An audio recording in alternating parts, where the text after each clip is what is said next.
Indiana Jones and the Dial of Destiny starts with a flashback sequence with young Indiana Jones fighting Nazis inside a train back in the 1940s. I didn't watch any of the trailers, so I wasn't really expecting that. I got excited because I thought that the whole movie was going to bounce back and forth between old Indiana Jones and new Indiana Jones, or is it new Indiana Jones and old Indiana?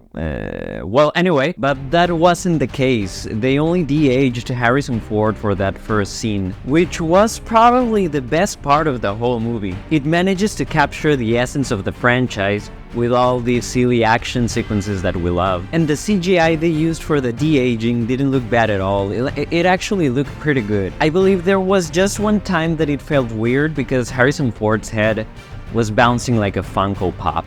And it was also kind of weird to see young Indiana Jones having the voice of an 80-year-old man. But with that aside, I felt that it was a good use of de-aging technology. Hey movie fans, mi raza, let's talk about the fifth installment of this franchise. As I said earlier, that first scene got me really excited, and I thought that it was a great tribute to how the other movies start. But you can start to see a really strong contrast between this segment and the rest of the movie, where we encounter Indiana Jones as a cranky old man in the 60s, living in an apartment, hating hippies, and still teaching. Which, I don't know if it feels coherent to the character as a whole. Comment below if you think that it makes sense to have Indy living like this, because I always thought that he would have bought like a farm, or that he would have done something to eventually get away from the city. Well, anyway, a new character called Helena Shaw, played by Phoebe Waller-Bridge, comes along looking for an ancient artifact that was manufactured by Archimedes. If you thought this was a Dial of Destiny of the title, you are correct. And Helena just completely fools Indiana in the dullest way possible. She steals the dial, also known as the Antikythera,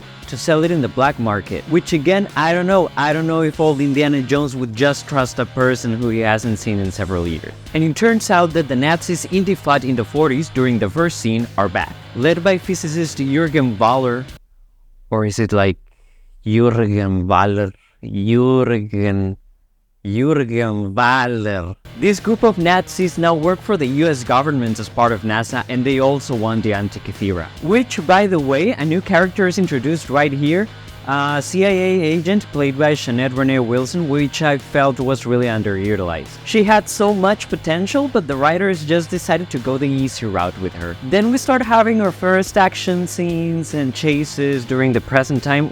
Well, actually in the 60s, you know what I mean. Which were great, and I think they managed to work on choreographies with Harrison Ford without everything looking cartoonish. But I have to admit, after a while it was just like, how long is this scene?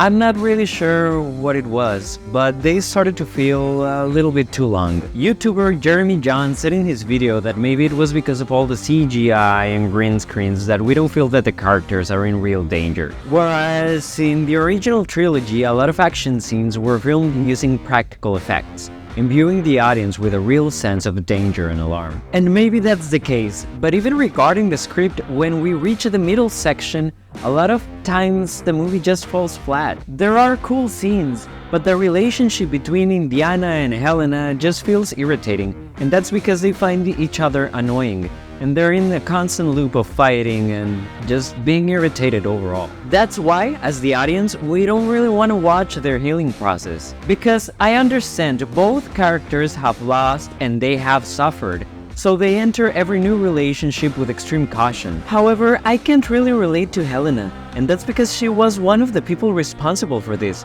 She practically got people killed, and that's because she was trying to sell a piece of history, and as Cindy says, it belongs in a museum. But now, let's mention a few things that I actually like, because I know that I mentioned some things that bother me. But that's because, overall, I really enjoyed the movie, and I feel that fixing a few simple things would have made of this a really great tribute to the original trilogy.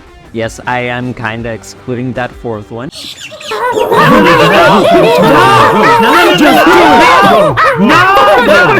and a really great tribute also to Harrison Ford. Because what I mentioned about some scenes in the middle of the movie that just fall flat could have been easily resolved by cutting them because, well, this movie is 2.5 hours long. On the other hand, in regards to the acting, Harrison Ford and Mads Mikkelsen steal the show. Hands down, they are the best part of the movie. And I especially respect Harrison Ford, who did this project, which I know I've been complaining about it for some minutes now, but I actually quite enjoyed. Also, Mads Mikkelsen felt like a real villain. It felt like a Nazi with unorthodox ideas. And I found the treatment of his character to be fascinating because during the last couple of years, there's been a trend in which villains are portrayed with both good and bad traits to make them more relatable. But why?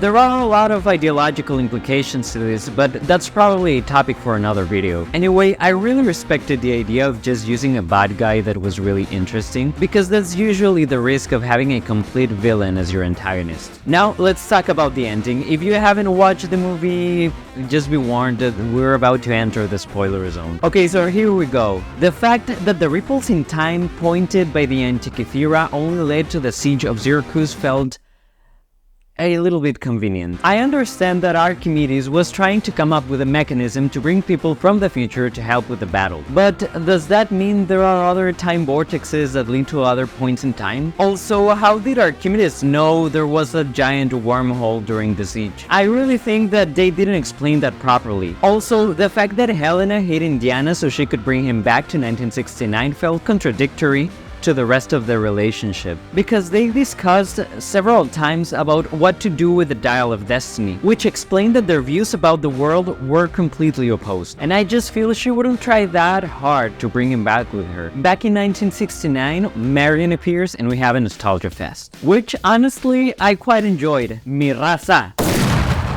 Those were my thoughts about Indiana Jones and the Dial of Destiny, and I would rate this movie with a 7 out of 10. It had some flaws, but I felt that the atmosphere and the crucial characters were good enough. So, do you agree? Do you give it a higher or lower score? Comment below, and for now, I'm out.